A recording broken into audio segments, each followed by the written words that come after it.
Hello friends, welcome to the Color Me Happy community and podcast. My name is Brandy Hofer. I am your host. Thank you so much for being here and taking the time to sit with us and listen today. It has been such a beautiful and exciting summer. We went on our first holiday for the first time let me just speak in sentences here. We went on our first holiday in 2 years to Victoria in BC and on Vancouver Island, and it was so nice. I think it was particularly nice because our last child, Teddy, was finally out of diapers and able to not nap. So I realized it was the first trip I had taken in 10 years where I wasn't pregnant, nursing, or had a baby. So this one felt very, very good in so many ways. And we get to go hiking and we get to the ocean and we got to see family. So it was lovely. I hope you all got to enjoy parts of the summer so far. If you are in Canada, I know we have listeners from all around the globe who are in winter and or another season. But it feels particularly great here because we have weather extremes like minus 47 degrees Celsius in the winter, so summer feels that much more beautiful. And speaking of summer, we will give you your skincare tip. Just stay out of or protect your skin from the sun with sunscreen. You can get natural sunscreens. I'm obviously a believer in putting, natural things on your body because your skin is an organ and it soaks and eats things up. I like wearing fun hats, and this has all been perpetuated from my friend Vanessa at Nouveau Laser and Aesthetic Center. She gives great tips, and she's like, you need to wear a hat. I'm 36, so starting to get those sunspots from laying in the sun as a teen, and in my 20s, cool. And so now I've pulled out, my dad is a collector of things, so I dug in his closet and pulled out some really cool vintage hats and also some that I had. And once you get a cool hat, you have to put an outfit with it, which is also very fun. Sometimes when I feel like putting on clothes as a stay-at-home parent, I will put on cool ones. Anywho, this week and this day and this interview is with Trish Johnston. She is so special and amazing, and I'm so happy that she has agreed to sit down and chat because she has some very interesting things to say, secrets, and she has had a really neat career so far and worked with some really neat people. She is a designer, and she is CEO and founder of her own company, Trish Johnston Design, and she has worked with people like Sarah Baeumler on all of their shows. I won't take the time to list them all. She landed her dream job actually at Canadian House and Home magazine in 2004. And she talks about, and this is a theme of the week, diving in. And she talks about how she just went in full hog. Is that the term? Full hog? Maybe, because maybe it comes from hogs rolling in the mud. I'm not sure. Anyways, message me if you know what the hell I'm talking about. Anywho, she dove in and she is full of drive and ambition, but she also has two beautiful sons, and she went through a time in her career where she decided that there needed to be a shift with time. Also, obviously, we talk about time being your most precious commodity all the time, and I talk about it a lot in my new upcoming book. And so she has also worked with, and I'm sure these shows are so overwhelming and so much pressure, but fun at the same time. And we talked about that kind of burnout and how much energy that takes in this episode that I'll let us get to at some point in time. She's worked with Stephen and Chris. She has worked with Property Brothers and Family Home Overhaul and Save My Reno, and she is working on some really cool big projects in Vancouver right now. But yeah, you'll find that all out. She also says some really cool secrets that you might not know about HGTV in this episode. HGTV? Did I say that? HGTV. Yeah. Great. I'm effing this up. Okay. I'll just let you get to the episode, and happy summer. Enjoy. This always happens as we start chatting and we get into this really great conversation. And then you miss it all for the podcast. I'm like, no. There we go. It dinged for me, so we're good. So we were just talking about, and nothing against institutions or schooling, of course, but we were talking about, in both of our experiences, the hands-on, the learn as you go, and you said through mentorship. Yeah, we moved to Toronto when the kids were babies, 1 and 2, and I got a job at House and Home as a production assistant for Linda Reeves. And then I worked my way up. And like I said to you, I was a singer in a band before that, and a mom. And she mentored me. And to me, that is the best way to learn your craft, if possible, right? Find that outlet where you're in the situation, you're figuring out in real time. You get to, what I did is I just immersed myself in all things design. At that point, it was shelter mag. So every shelter mag, everything I could get my hands on. And that was my education. It was free. Mm-hmm. Yeah, it was free, or paid for. So you got paid. At the beginning, but it was paid for. It's kind of scary, right? In all honesty, it's a bit scary, right? But you figure it out. You figure it out, and as now owning my own business and interviewing people who want to work with me and for me, the fresh out of school, it doesn't give you that knowledge. I honestly think, yes, go to school if that's what you feel like you want to do, but you're really going to need to do an internship or something. You can't come out of the gate and expect that you're going to have that knowledge from school. To me, doesn't translate to my clients, doesn't translate to the way, my business actually works. And so it's such a green mentality that comes out of there. They're not ready at all. Yeah. With the tools you need in real life. And I always say that in school, and why we started Art Academy is, I'm think of all, if you think about careers and what creativity, the umbrella of creativity, and how that is more applicable now in today's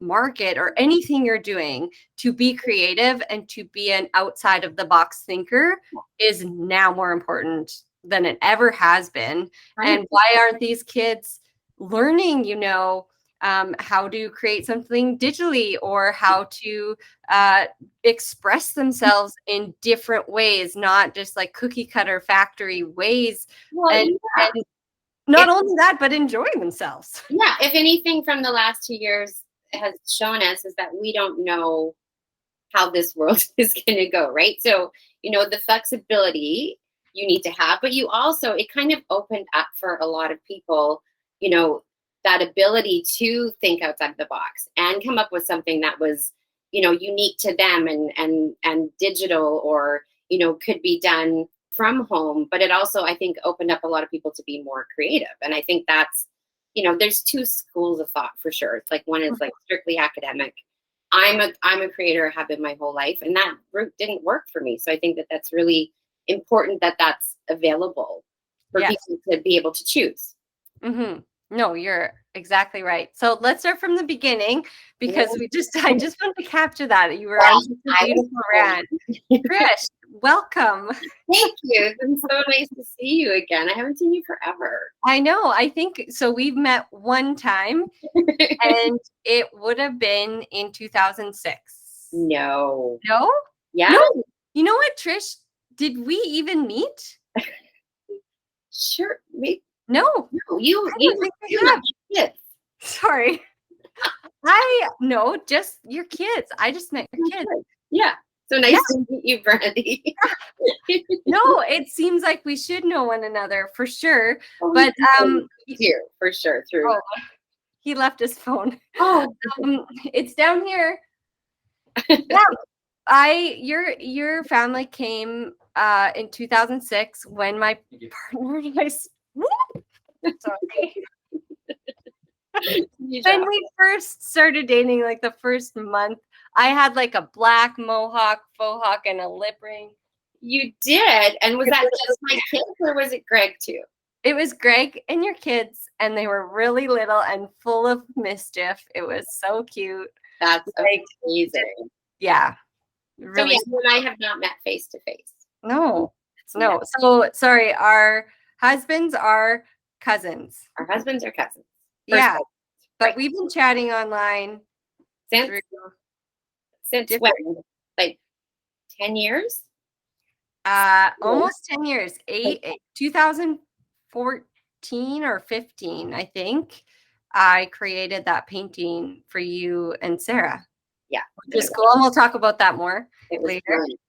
But I want to talk about you. So you grew up, where were you born? I was born in Calgary and I grew up in Edmonton. Okay. So and then so you met Greg. So I was a singer in a band. And I got a factor grant to do a record. And so Greg was the best bass player that I knew, but I didn't know him. So I reached out and asked him if he would play on my record. And then after the record was released, I wanted him to go on tour to Nashville with me. Mm-hmm. So did you fall in love right away, or?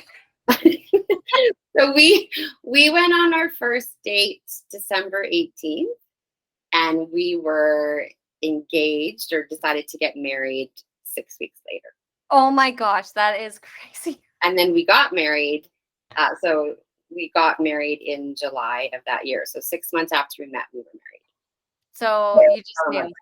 You just knew. And I had been married before, and so I didn't want to get married again. Because I was like, that is not for me. And then I met Greg, and I was like, that is for me. And so it took that to know. It took that to know. And I'm commitment phobic, so I still call him my boyfriend to this day. And like, we're about to celebrate 23 years next week. And like, my kids' friends are like, are your mom and dad married? And they're like, yes. But I just, it was just, it was kismet. We absolutely both knew at the exact same time and went for it. Yeah. So how old were you? Like 29. 29. Okay. Yeah. Like at that point, you're very, like, you're mature enough to know. Yeah. Everyone thought we were crazy because it was 6 months after we met, but we were like, why would we wait? Yeah. If we know. Yeah. Yeah. That's such a neat story. And then when did you move to Toronto? So we were both musicians, and then had a baby. We had Jack, and it was like, it's not the most lucrative business at all times. So we're like, okay, if we're starting a family, then something has to give. So I was actually teaching piano and working temp jobs, and he ended up getting a songwriter deal out of Toronto. So then he started being in Toronto more than he was in Edmonton. And by that time we had a second baby a year later. And so we decided that it made more sense for us to, take the leap and move out here. So we moved here when the kids were 1 and 2. That's like, in like the massive chaos of your life, you just went for it. We went for it. I think I was so, I don't know. I'm a big dreamer.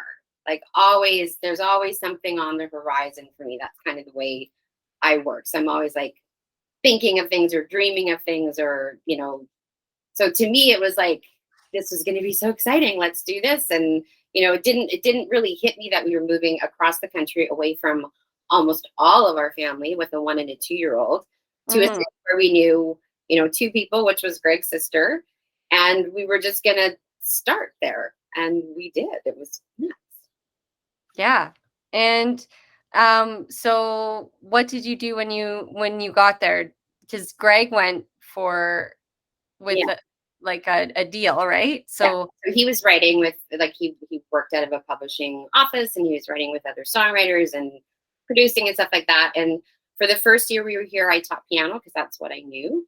And then we met another couple, and on a random dinner date, it came up that Kobe Ladner from House and Home was looking for an assistant. And my whole life had been a huge interior design buff. Like, my 16th birthday, I asked for wallpaper, that kind of stuff. So I had followed House and Home for years. And so I was like, I have secretarial skills. Maybe this would be a good fit. So I didn't get I'm awesome and fun. Hire me. And I'm awesome. I've used that line in interviews before. I'm so fun. They're like, not sure if that's what we're looking for. But I'm like, especially if we drink. Yeah. It's even more fun. So I didn't end up getting that job. Somebody else got it. And then a week later, they called me and said, Linda Reeves needs like a personal assistant for the TV show that they're shooting. Would you be interested in interviewing for that? So I did, and I got that job.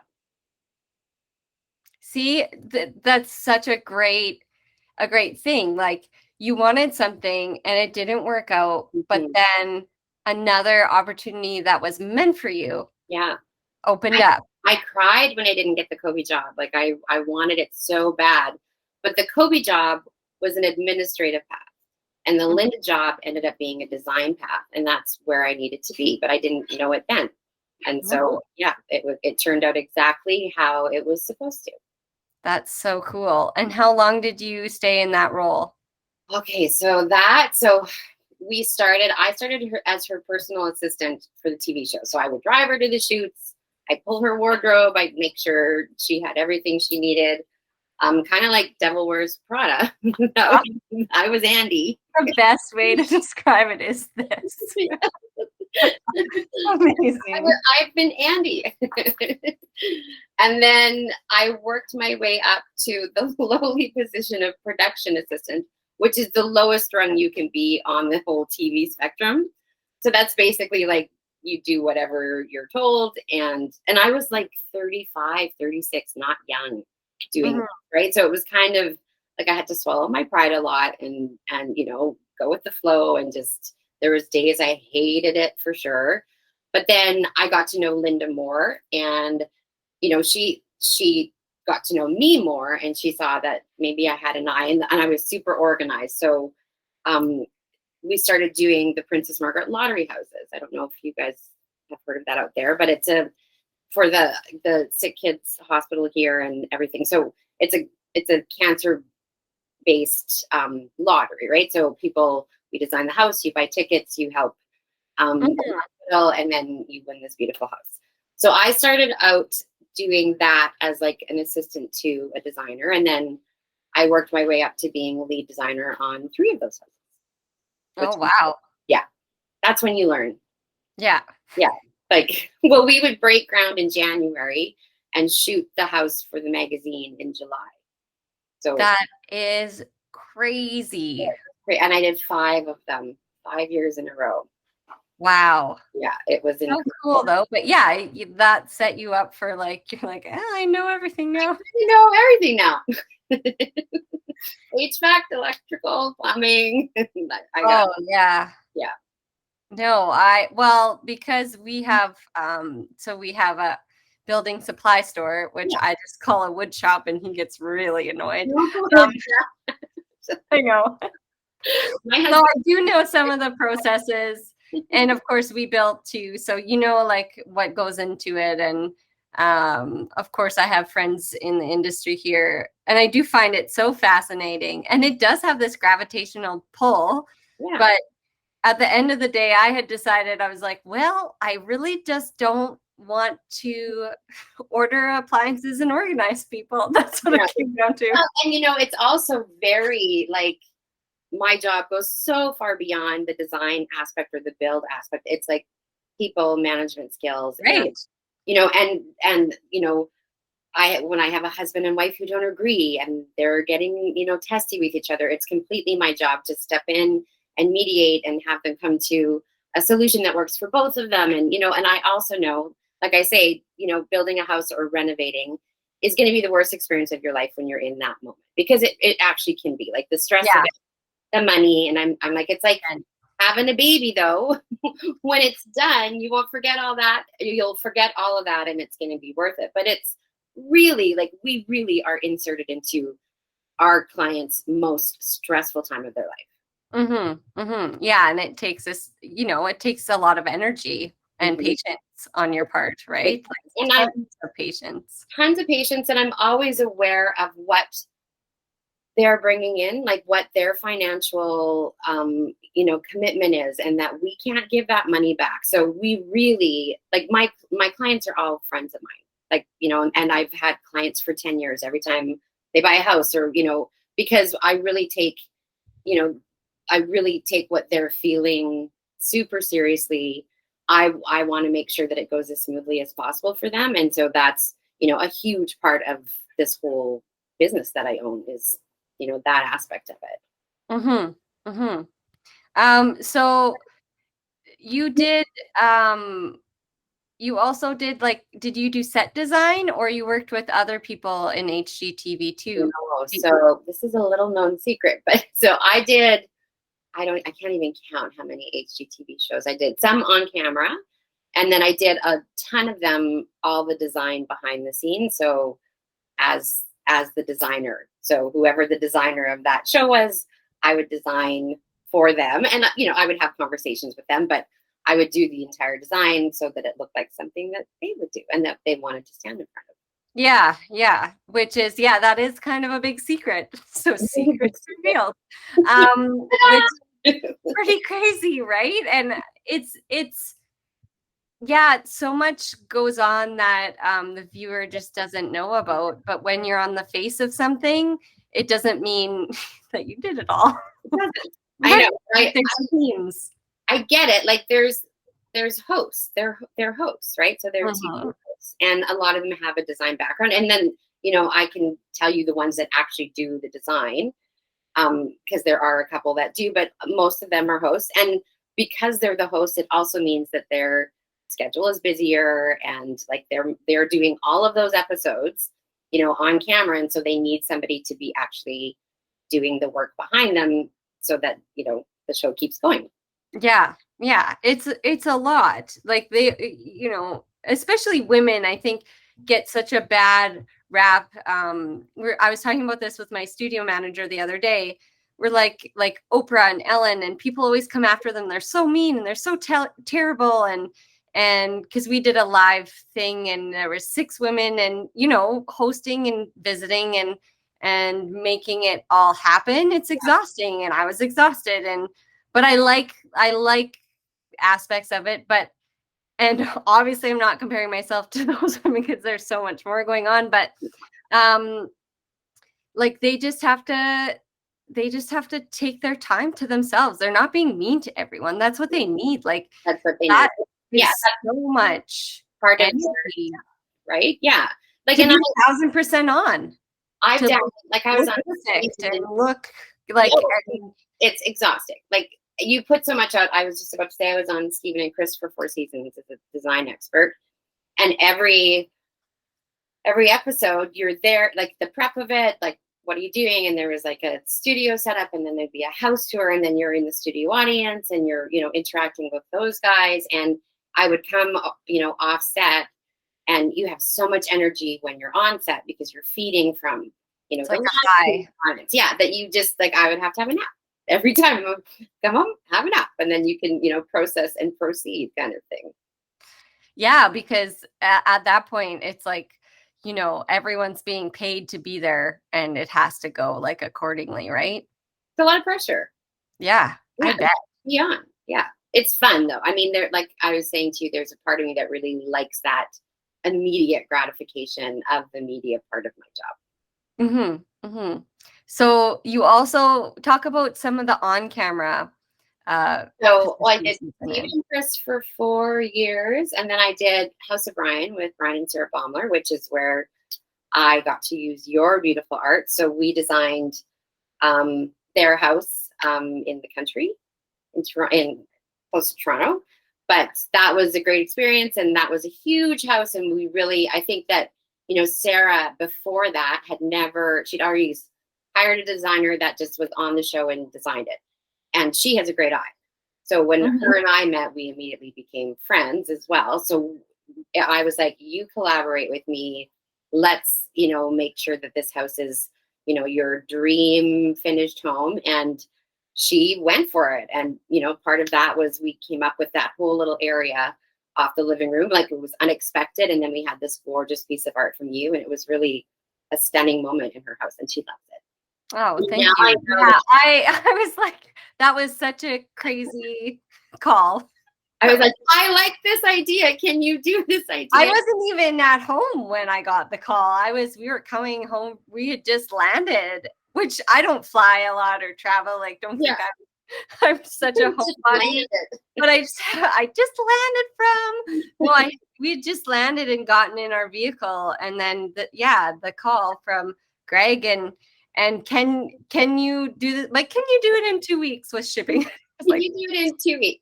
Yeah, I can. Big. Yeah. Yes. Yes. Yes, I'm interested to know what, if anything, how that affected your career and your path. Was it just a nice thing, or did that actually get you work? Or it's tough to say exactly. Like, definitely people thought it was the coolest thing of all time. And it was the coolest thing of all time. Like, in our community, like, kids did like reports for me for career day. Really? Yeah, it was super cute. I don't know, like, yeah, like, I don't know. It's always tough to know, like, why people ask for something or do something, but maybe it grew the awareness that I do custom artwork, which I have actually scaled back so much. Yeah. But I only take the bigger jobs now, because I just, like, it had gotten to a year and I had done 130 like small originals, and I was just like, I cannot. You burn out. Oh, I was so burnt out. And that's when I decided to write a book and start a podcast and do all the other things to burn you out. Right. Anything else but paint, like, but create in a different way, create community, create content, which I had already been doing for years, but it was just a pause, and then doing projects that really were close to my heart, and then taking on just custom art where I connect to the work. And so, because, like, yeah, if you approach me with a really neat project, like, I of course would be super grateful for any opportunity and really excited, just as, like, when people present you with something or a challenge, and you're like, yeah, I think I can, that would be great, right? The problem with being a creator is that it's hard to say no, even if your plate is full, because that opportunity gets you going. Like we just did the Loden Hotel in Vancouver. So we did their penthouse suite. We designed it, and they have this huge terrace. It's beautiful. And it was so much work. And then that led to doing show suites for condos that they had built. And then this now leads to, they want us to do a pitch on a restaurant in Vancouver. And those are all like things you really want to do. But it's my biggest struggle is managing, knowing what to say no to, I guess, so that you can still give that, the proper attention and the proper customer service, for lack of a better word, and then also not burn out on design. I always, when something's like being focused somewhere, I always like take all the services down that I have, right? I'm like, I don't have those right now, and I store them away. and and then I just like present on social media. I mean, we're from different, like, you come from those like organic contacts and jobs that you do, but like for where my business sits, it's like I only present on social media what needs to be presented, so that it focuses people on what I need them to focus on, or I would still be, just doing custom artwork. But instead of like hoarding the ability to make portraits and keeping my secrets forever, I actually just made an online thing about it. Like, why don't you make yours? How about that? And so that was really cool. And I never thought I'd find myself in like a teaching, like a mentor role, but it's very rewarding, and it's really neat to see people connecting that way instead of burning out. And so it takes burning out to know that. So how is that working? So, because Vancouver's quite the distance. So is it what? online or? It was a lot. It was a lot virtually to begin with, but then it was trips to Vancouver. So it was, and so we had to do our own check measurements. We have to, meet with the Oh, owner, wow. all of that. But I loved it, and I love Vancouver. Like, adore it. But it also is, again, that concentrated effort. So when we go to install, we're there for a week. I have, my staff here in Toronto managing everything else. I have an alert on my email saying I'm doing an install, because I get so earnest and so focused on what we're doing there that you really just, all of your creative energy is going into that. And that's very gratifying. And it's so beautiful. Yeah, you have shared a little bit. We're waiting for them. So we are going to be shooting the final reveal with House and Home. We're doing a video. Okay. It was me and Brian McCourt who designed it. So we're only allowed to show like little snippets of it, but Right. Yeah. Like did you share a picture or two? I did. I shared. Yeah, that's what I saw. Of the principal bedroom. Yeah. Yeah. Yeah. Yeah. But we've been getting feedback from some celebs that stay at this hotel. And it's this one they've been to. Cool. Yeah. That's neat. Yeah. Yeah, that's always like, well, thank you. Thank you so much. Yeah. Really? Tell me more. That's amazing. And one thing just led to another. So you're still, but you're doing another record and show, aren't you? Is that a secret or? That's not a secret. So, okay. So I'll kind of backtrack. So I was at House and Home for 8 or 9 years, I think, doing those, like working there and then doing the Princess Margaret houses. And then my son was 8 and I was working nonstop because those houses took, 24 hours a day. And my Finn, started getting tummy aches, we thought. And we were like, what's wrong? We thought it was allergies. And then it turned out that he had a peptic ulcer from stress. Oh no. Yeah, because I was not here. So that was a real wake-up call for me about there is a balance between climbing that ladder and parenting, and I didn't want to not be with my kids, right? Like I didn't want to be working that much. So I ended up immediately after, we got him diagnosed, I immediately quit House and Home. I said, I can't do this. And Linda was not happy about it because at that point, this is what we did. And I get it. Like to replace my role was really, not what she wanted to do. No. But I couldn't do that to my kids. And, as a mom that you get that wake up call and they're first. Yeah. You drop it first. That's it. Just first. And he, 8 to me is still baby. I wanted to rectify that with him. So I quit immediately, and then that meant I was running my own business, which was terrifying because I didn't know how that was going to go. And, I still don't know. Like I'm always like, what if we don't get clients? And that never happens. But so I went out on my own, and it just everything kind of fell into place. And that means that I was here when they needed me, and it was a way better fit. I needed the House and Home experience to know enough to do, to go out on my own. So, when you look back at your path, a lot of the times you see how all of those Lego pieces, fit in. Foresight or not the foresight, but like hindsight. Yeah. Is definitely like 2020. You're like, that was why. Even though it felt like insurmountable at that time. Terrible. So bad. Yeah. No, I totally get that. And I'm sure, well, you just go through those things your whole entire life, right? Oh yeah. Like relationships, career, parenting, all of it has those things. Like we were talking about it, I do believe that, things happen for a reason, and there is like kind of stars aligning. And so you can, for me, I like when I see where they, come up and where they align.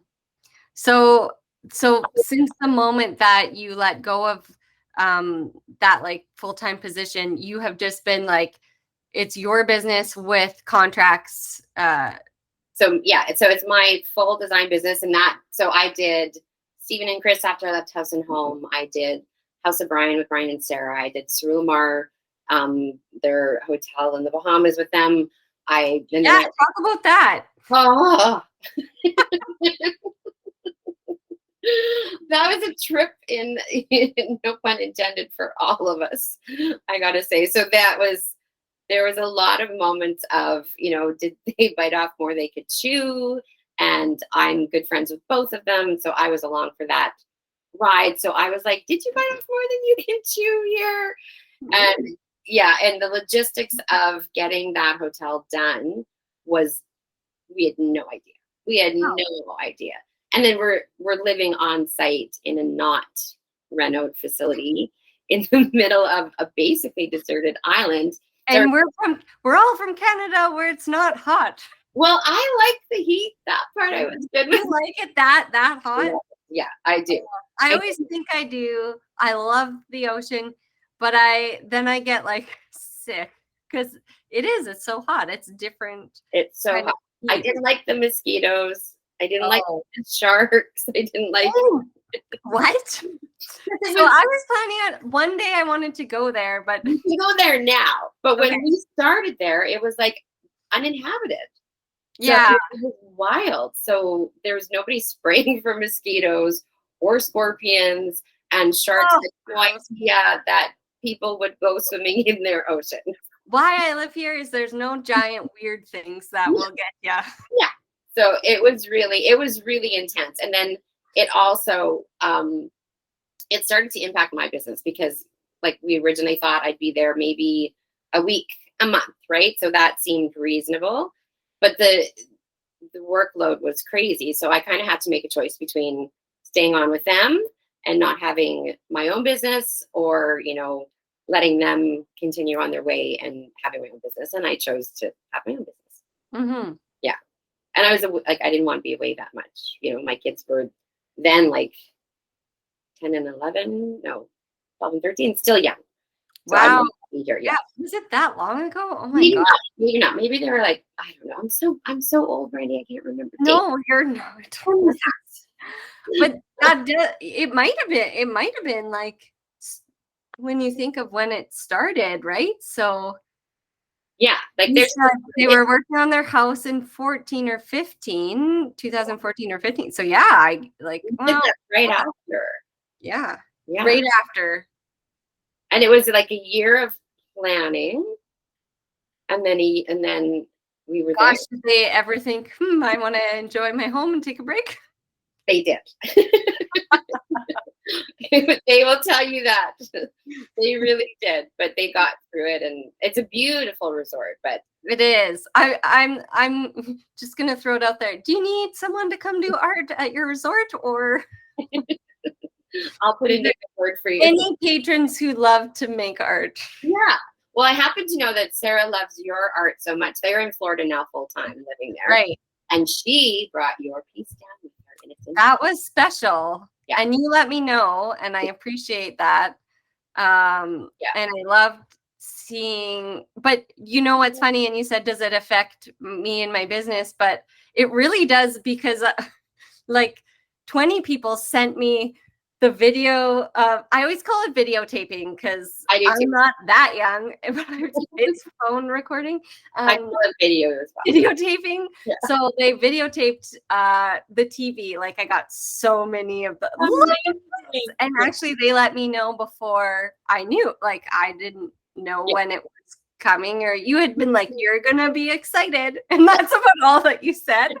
And I'm like, super, thank you. And so I got a lot of TV videos.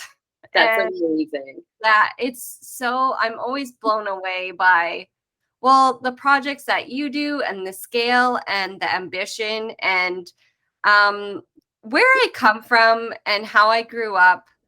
And maybe you can attest to this being from the prairies as well. Mm-hmm. But there wasn't that, it never actually crossed my mind to own or run my own business. And I talk about this with Carly, my partner, all the time. You just grew up expecting and knowing that you could do it. And it never even, this is how the world was and still is. There's still such a gender gap. And it never even occurred to me. So here I am in my 30s, just realizing I can, create something from scratch and have it be the way I want it. Yeah. But so I love seeing female entrepreneurs thrive, and seeing you carve your own path and it being the way you wanted it, and when it wasn't, you stopped. And it's such a positive example for women everywhere. So Thank you. I look up to you, just saying. Thank you. It's continuously a struggle. Like I told you, I just turned 52, and I'm like, I should be either, way more knowledgeable than I am, or more sure of the path that's coming up, or a better business owner. But I think the thing is that it's always a learning curve. Mm-hmm. Right? It doesn't matter how many years you've been doing it, because there's always something new that comes up, or it always kind of shows itself in a different way. And so you constantly have to navigate that. And I think, being open to learn all the time, keeps you on your toes. Like, as a creative, do you think that you'll ever stop? Like, how people like work and work and work, but do you I don't think there's like, I just want to retire and if you won the lottery, what would you do? if I won the lottery, I definitely wouldn't stop. Yeah. That's the question I asked myself. Wait. I think I would, like, the struggle for me, like we've talked about, is just like, it's like owning your own business and knowing the balance of when to say, okay, we're not taking on new clients, or now we have a waiting list, right? Because you're always worried, always me, that what's going to be the next client. So I think it's a lot of it's really stressful. Yeah. And it's not, it never has been. So I think it's also just like a personality trait where I'm expending all this energy worrying about something that's never happened, which is ridiculous. And I think that, like, let's stop that and let's control this environment that we're in right now and make sure that what we're doing is the best work possible. Right. So I think that's always my, like, when to rein it in. I think business wise, I'm still so green in terms of, I really just, because I was raising babies for the last 7 years, I was painting a lot. So, and so I did a little business, but not a ton. And so I was painting to heal from grief. We had some moments in our lives where we had intense moments of grief. And so but it was important I created, because the creative aspect is never something I doubt. Like, can you make that? Of course I can. Right. Like, I do it all the time. And sometimes you need that one sure thing, right?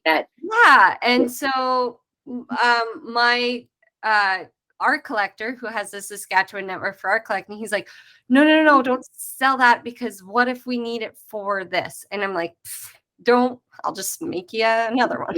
Like, no, just like get, because that, so I get it, it's important, but like the business aspect and knowing time and value and your effort for being compensated, like those are things I'm just now. Me too. Like, right? It's always happening. My first mural, I didn't charge enough. Yeah. And so like it's just like, it's gone. Like the money for supplies and time, it's just gone. And that's the thing that I'm still learning, is that the knowledge that you have and the experience that you have, like, it's beyond what my hourly rate is. Like, what I give, I don't ever make up for, right? Like, it's just your expertise can't be replicated by anyone but you. And that's why people are coming to you for your art. And that has value.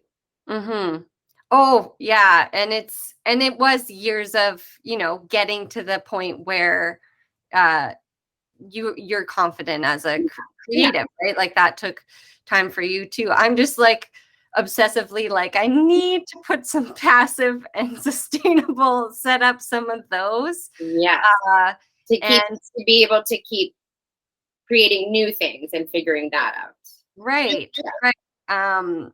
But again, like, you do one thing and then you have to figure, and then it kind of stops or slows and you got to do another. And it's crazy, but I think our businesses are similar in that But you regard. do a great job, and I look up to you, like your social media presence and the way you present yourself, and I love the way that you bring your kids into the whole process and how patient you are with them and let them get messy and giggle with them and stuff. I'm inspired every day from you as a mother as well as an artist, because I think what you're doing for those babies is just, it's priceless. So good for you.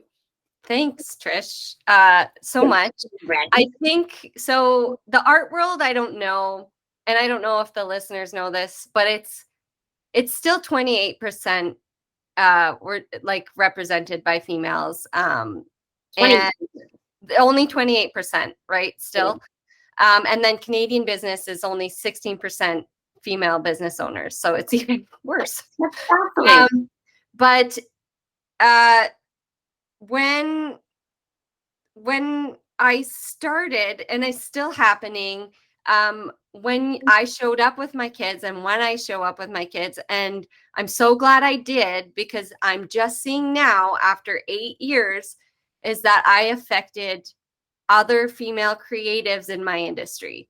Good that for you. They don't hide the fact that they're a mother, because I got so many messages and so many, like the odd, not compared to like the inspiring great messages I got from women. Like, I gave up painting for 4 years and then I saw you with your kids and I thought, why not? Why can't I do that too? So it did have like a ripple effect that I'm just now kind of seeing after, and I'm seeing other people show up, wearing their babies and letting their, so it's pretty cool to see, because, and I think those things do take time. Like, this is me, this is us, and we can do both, and we are serious artists. And so it's taken, I'm a part of a lot of groups, like 600 women here and 200 here and 10 here, and we're all just like, no, we're here, and this is our lives, and we can share it. And like, I've had women say, I'm not sure if I want to become a mother because, like a gallerist and whatever, because that means I won't be taken seriously in my business any longer, or it's a real thing. That's what has to be broken, right? Yeah. Like, the fact that Finn had an ulcer and I quit that job didn't mean that my career was over. It meant that I pivoted, and that's what moms do. And you can still have, the same amount of worth and the same amount of knowledge as anybody in your peer group and still parent.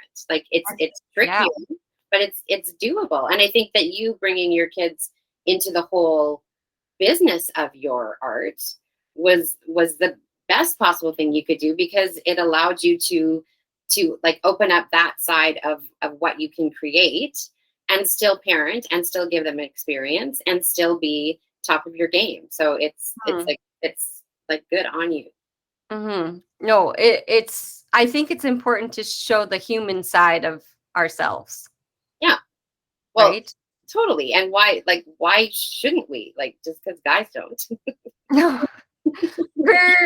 We really are, like, we're just not perfect, and we're never going to be the best, and we're never going to be and no one is. So let's just kind of stop. I think actually right before you came on today, I started writing, because those creative moments where you're like, it was like 1:29. I'm like, I gotta get this out right now, and then I'll finish and edit later, because I'm kind of sick of the, I have the best house and I eat the best food and I never yell at my kids, and I'm just like, no, actually all my clothes are covered in paint, and I'm somewhat dirty sometimes, and my house is definitely not put together. And I do have because I live with 4 boys, and like the human side. And when you show up with authenticity and vulnerability, I think we have the opportunity to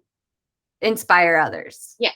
And I think that, we all know that social media is the upside and the downside of that, right? Like, it can promote that, and it can also make you feel like you're not promotable because you're not that perfect, right? So I think that's the other dance to do, and I think that you're doing that well as well. But it's, I tried showing up with all the makeup and the hair and the clothes. It was the worst. Why? Like the worst. Oh, I just like. I just found sunscreen that has cover up in it, and I was like, yes. You just put it on real fast and then you're good. It's like the best stuff. So I can't get dressed up every day. It's not for me. And it is for some. Some people love that part, but there's no like that. Yeah. And I'm getting used to cameras, but it was a long adjustment period. Yeah. I like the sunscreen tip. Yeah. Oh, I don't even know what it's color science or something. It has beads in it and matches your face. It's so cool, but it works better than like my MAC. Sorry, MAC. I'm not paid by anyone, but MAC, it works better than my MAC cover up, and it's just sunscreen, and I just tap it on. I've been told I need to stay out of the sun and stuff. I'm 36. I just turned 36, so that's your birthday. I started long ago, July 4th, actually. Oh my God, like just. Well, I'm June 27th, so we're like. Oh, okay. You just had a fun birthday. Yeah. Okay, I want to keep going with your story because we're gonna run out of time.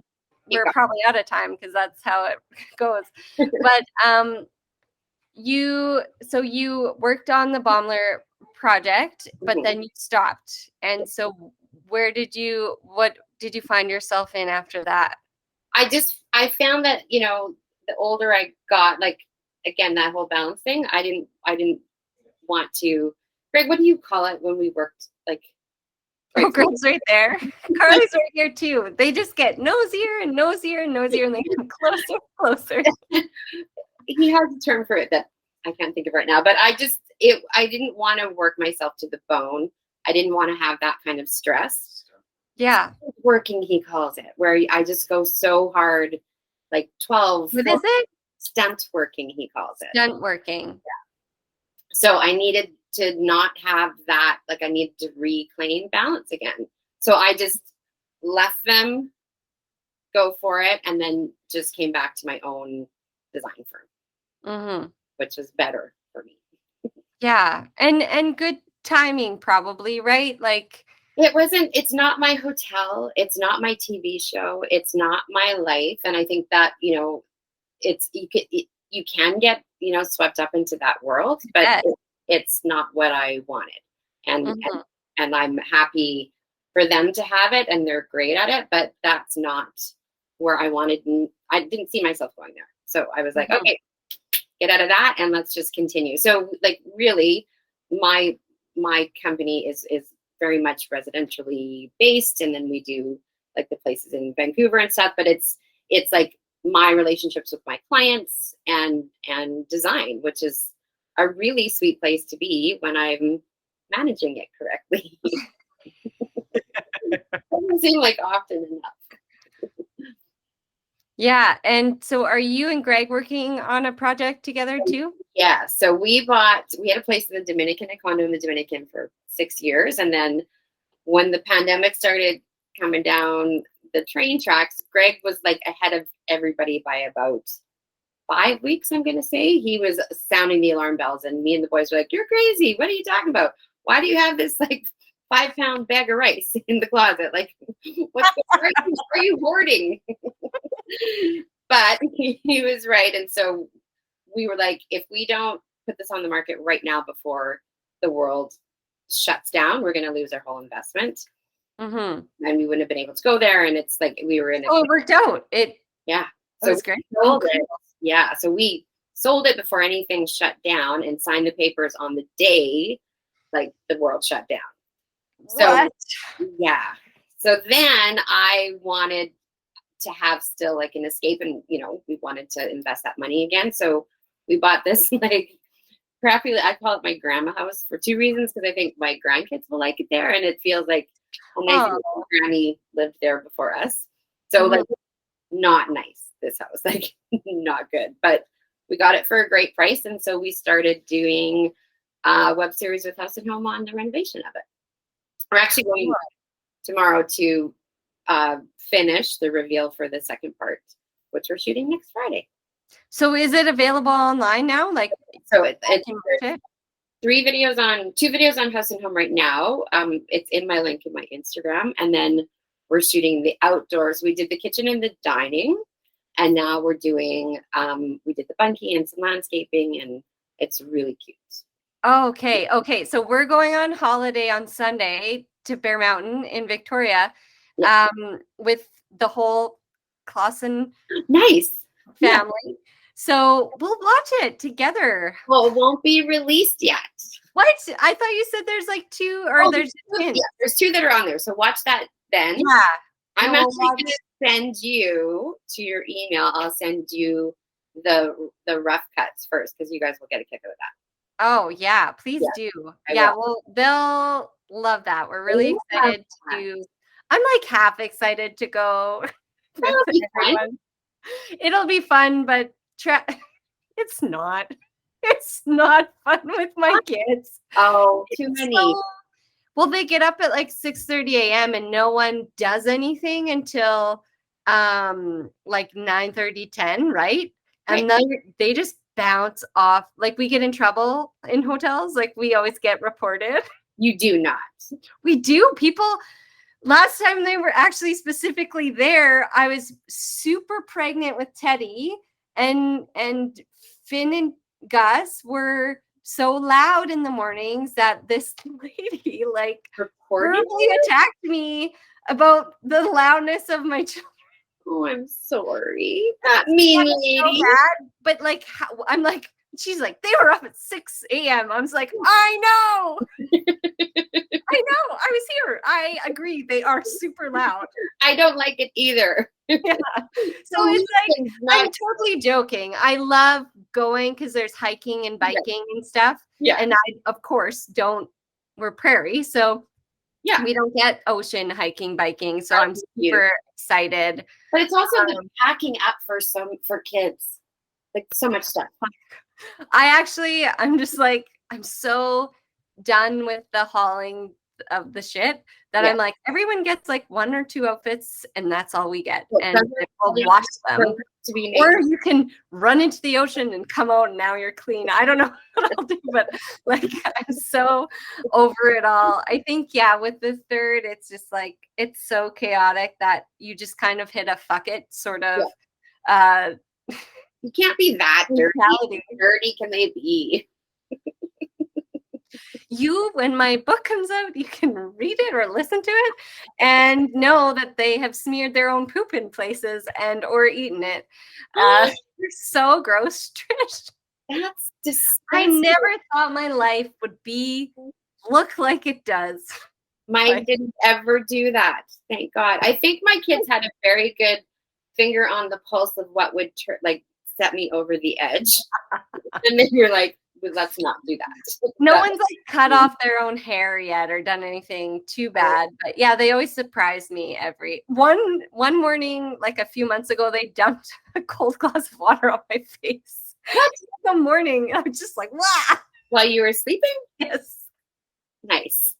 Like laughing. Appreciate that gag. I just feel like I'm in a constant like blooper reality show that I'm constantly getting pranked. That is where it's at. You're so outnumbered. I'm so outnumbered.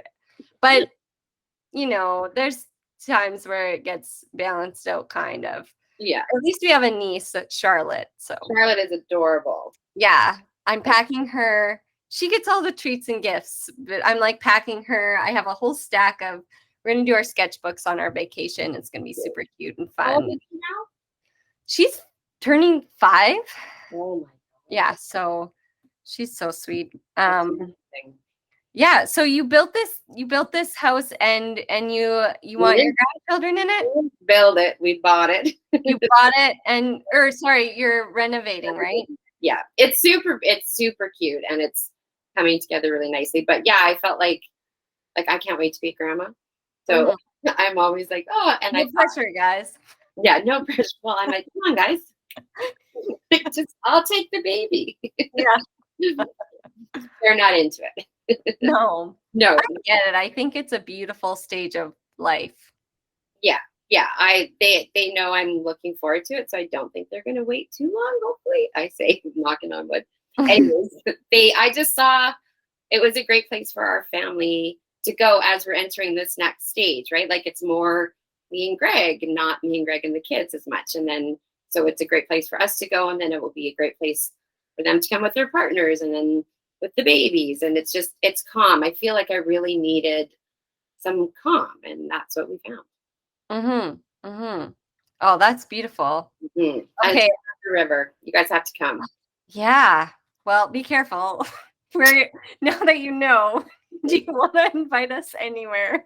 No, because I love the babies.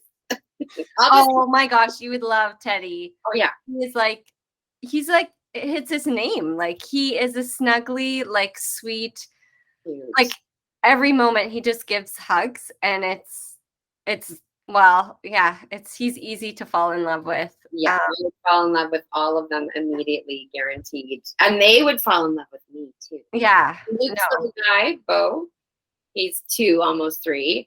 But all the nieces and nephews have called me Auntie Lady. I don't know why, instead of like Auntie Trish, but he calls me Auntie Lady Baby. Cute. And we love each other. Yeah. So yeah, come anytime. You guys are welcome. Oh, thank you. I'm going to wrap it up with our last question, sponsored by Red Bicycle Communications. It's a day in the life. So I want you to describe your ideal perfect day from start to finish. Like a work day or a not work day? No, like any day that you could ever hope for in your life. Like, how would that go? Wake up at 7, have some coffee, go for a walk. It would be summer. That day would be summer and warm. No winter days in my perfect day. Walk for breakfast. Oh my God, I don't know. Like I guess I'm going to say I'm on a vacation, because what I really love to do is like an urban vacation with Greg where we explore. So it would be right. Yeah. So we would get up, we would go for breakfast, we would figure out what part of the city we want to see. Lots of times it's architecturally based, because that's what really inspires me. So we would go and explore and see new things and eat new things. We're both huge foodies. And then have a swim in a pool and a tan, because it would be hot. And then go for another great dinner. It would be very simple, my perfect day, but it would be seeing new things. Like we love exploring new cities. Mm-hmm. I totally get that. I'm like, I just said to Carly yesterday, I'm like, I think I can't have gluten. I was like, but I think I could fly back to France just to eat a croissant right now. Right? Yeah. So, and I really, I'm like, yes, totally would be worth it. Every penny and all the time and everything. Just for 1%. You'll see as your babies get older, but that time that you get with Carly alone, like when you get a weekend away. So I think that's why I think of those things so fondly, because we would just take 2 days, because that's the only childcare we could get, and go to New York, and then or go to Chicago or go to Detroit. And so those days were just like the best, right? Because you're carefree, and it's a whole nother life. Mm-hmm. Without the kids. It is. It's different. That's for sure. Yeah. You'll get there soon. No, Carly actually surprisingly gets intense anxiety when he parts from them, more than I do. But I mean, I spend every minute of every day with them. So there's a difference between like that. But I used to too. I used to get nauseous. The first time we left them to go to Miami for like 2 nights or something, I was gonna throw up on the plane. Yeah, that's how he was the whole time. I was like, stop it. This is not fun, dude. This is not fun. No. So I'm like, I think next time I'll leave alone. I'm okay with it. Hilarious. I hear Teddy, so I have to go. But where can everyone find you? I'm at Trish Johnston Design on Instagram. That's basically where you can find me. And your website? TrishJohnstonDesign.com. Perfect. Well, it's super nice to meet you finally. Apparently, we feel like we met already. I know, hilarious.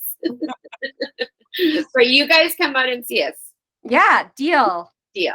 Okay. You have an awesome day, and thanks for taking the time to be here with me. I will see you soon. Okay. Bye. Thank you so much for tuning in. I'm sure you enjoyed that just as much as I did. I was smiling the whole time and so excited to sit down with Trish.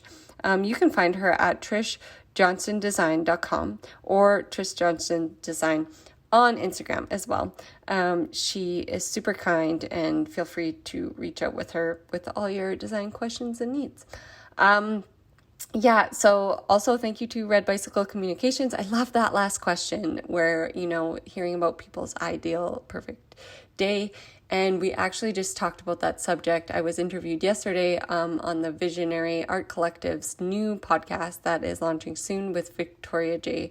Fry. And we were talking about just that specifically is, I'm like, there's no retirement for me because I really just... I would never stop doing what I'm doing because I love it so much. And I want that for so many people because I know that it's possible that you can truly do what you love and you can set out to be passionate about your everyday and seeing your everyday ordinary as extraordinary. As I say, that is actually the title of my book, Color Me Happy. See your everyday ordinary as extraordinary. That's the secret little tidbit there. Hopefully it comes out soon. I'm doing the audio, but as you know, I tend to F up from time to time, so the audio is taking like 3, 4, 5, or 6 times as long as it probably should. I'm trying. But yeah, stay tuned for the launch sometime, and be sure to check out this week. We have a sale. Not this week, today. This is the last day. We have a sale.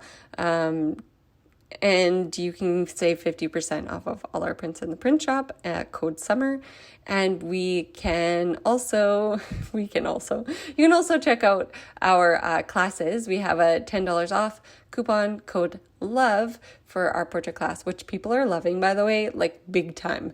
I'm having a hard time keeping, this is not a complaint, to like messaging with like questions and how much I love it. And it's a pretty cool feeling to have something, catching on and to see people's joy and connection to their creativity. Very, very grateful. And I'm grateful for you here, friend, today. And we will chat with you soon. Be sure to check out what's going on with us on Instagram at Brandy Hofer Studios and at Color Me Happy Community. You can find more information there, and feel free to tag us or share. Okay, ciao.